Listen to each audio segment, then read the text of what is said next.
Higher interest rates mean there's more options you have with your emergency fund. In today's video, I'm going to walk you through what those options are and what might be most effective for you. Hey everybody, I'm James Knoll, founder of Root Financial, and I'm here to teach you how to get the most out of life with your money. Now, interest rates are up quite a bit, even in just the last several months. Where a year ago or 2 years ago, the difference between high yield savings or cash or CDs or other options, it was fairly insignificant. So what you did with your emergency fund was less impactful. Well, today, with interest rates rising, the spread on these different options or the differences in these different options can be quite substantial. So understanding what your options are is the first step into having a better solution for your emergency fund.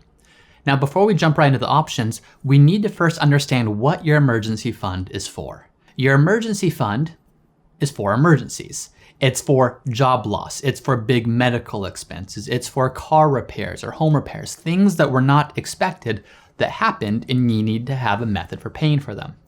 What your emergency fund is not for is for trips and vacations or expected expenses that you know are going to happen.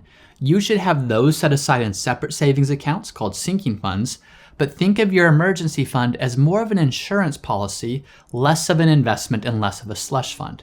So when we understand it in its proper context of this is here in case of emergency, then we can start to understand what are the most effective tools or vehicles for funding that emergency fund. So what are the options with your emergency fund? Well, the first option is just a savings account at your bank. Wherever you have your checking account, which is kind of like the operating fund for your life, that's where you're going to pay for the mortgage or rent or groceries or utilities, you have a savings account at the bank too. Depending on your bank, you're probably getting a fairly low rate of interest on that savings account. I'm seeing 0.01 to 0.02% still at a lot of banks, even though interest rates as a whole have gone up quite dramatically. So what's the benefit of just keeping it in a savings account at a bank? Convenience. Other than that, the downside is you're definitely losing a lot in interest that you otherwise could be getting at other institutions.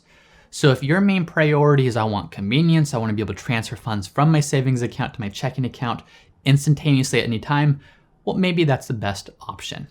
But if you're looking for a solution that's going to deliver more interest, the savings account might not be best. The second option is a high yield savings account. Now, you're not going to get a high yield savings account at your traditional brick and mortar branches. You're going to get high yield savings accounts at these online banks. And high yield savings accounts today are paying anywhere between 2.5% or even more in interest. That's much different than several months ago when these high yield savings accounts were paying 0.3, 0.4, maybe 0.5. So as that spread rises, as you can get more and more on a high yield savings account versus just a traditional savings account, the more and more it makes sense to use that as an emergency fund as opposed to your traditional savings account. There's something called return on hassle. We don't want to always just be chasing what's the best yielding account today if we have to jump through a whole bunch of hoops or it makes life more difficult to do so. So if there's a tiny little spread between what you could get at your existing bank versus another bank, does it really make sense to do it? Maybe, maybe not. It's just a little bit of interest, but might cause some hassle to do so. But as these high yield savings accounts start paying higher and higher rates, well, then it's easier to justify having something that's maybe a little bit of a hassle, but you're getting more compensated in terms of the interest that you're getting on that savings account. So a high yield savings account is probably the second option, and as of today, they're yielding about 2 to 2.5%. The third option is a CD, or a certificate of deposit. Now a CD, pros and cons to this as well. Typically, a CD is going to pay a higher rate of interest than a high yield savings account is. So that's the benefit, is more interest. The downside is you have to lock your money up for some period of time. Whether it's 3 months or 6 months or 12 months, in order to get that full interest, you have to hold those funds there for the whole period of time. And if you withdraw it early, well, you lose whatever interest has been accrued. So if we go back to the purpose for your emergency fund, which is to have funds set aside in case of unexpected emergency, we have to ask, is the CD best? The benefit is higher interest, but those funds are somewhat locked up. Now, when I say they're locked up, you really can access it at any time. It's not truly locked up. You just lose some of the interest, or you lose all the interest that you would have accrued if you have to pull it out early. So you can look at this in one of two ways. You could look at this in a way that says, you know what, I want my money to earn every bit of interest, even if I have to pull it out early. Well, CD is probably not best for you because you might have to pull that money out before the CD matures. Maybe you use a high yield savings account instead.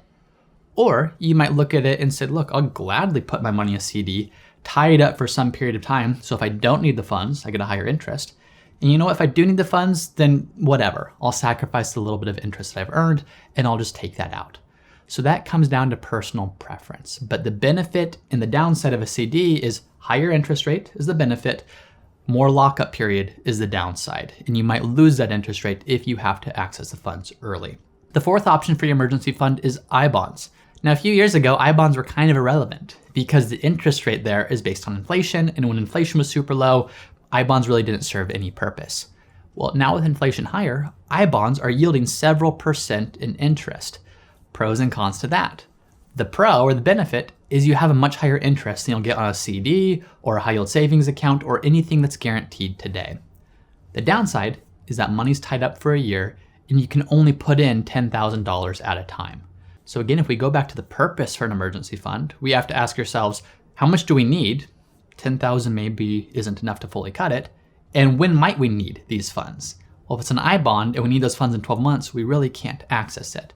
So as we're looking at iBonds, it maybe makes sense if you almost want to layer or stagger your emergency fund, where say you want $40,000 in your emergency fund, for example, and you put the first 30,000 or so in a high yield savings account or something like that, and then maybe you put the remaining 10,000 in an iBond, where you say, you know what, I'm going to even stagger my emergency fund where I've got 30,000 immediately available, 10,000, I probably wouldn't need that in a year, but it's kind of there as a second layer of protection. That's one way that you could structure it. But in general, the iBond probably isn't a great bet for your emergency fund because you can't touch that money for a year. If you have an emergency, you want to be able to touch that money. And then the fifth option for your emergency fund is you can invest it. So this is just liquid cash. You can invest that liquid cash into stocks, bonds, funds, ETFs, etc. I don't recommend it, but I see some people doing that. Again, pros and cons. The pro, if the market's growing or if your investments are growing, your emergency fund is increasing.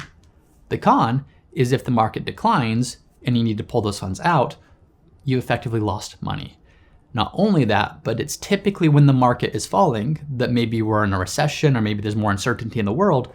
That could also mean you're more inclined to lose a job or you're more inclined to have an emergency if that's the general state of affairs. So if you have the perfect storm of markets falling and job loss or emergencies all happening at the same time, investing in your emergency fund is one of the best ways to cause destruction to that fund in the midst of a falling market. So I don't recommend that. I recommend treating your emergency fund more like an insurance policy, less like an investment. And if you view it as such, well, then having that emergency fund there allows you to protect against emergencies, protect against job loss, which means with the rest of your portfolio, with the rest of your financial plan, you can afford to take more risk. You can afford to grow your money, and you have this here to protect you in the meantime. At the end of the day, having a solid emergency fund is part of a well-structured financial plan. If you want to see how it fits within the context of the other things you should be doing, be sure to check out the playlist above.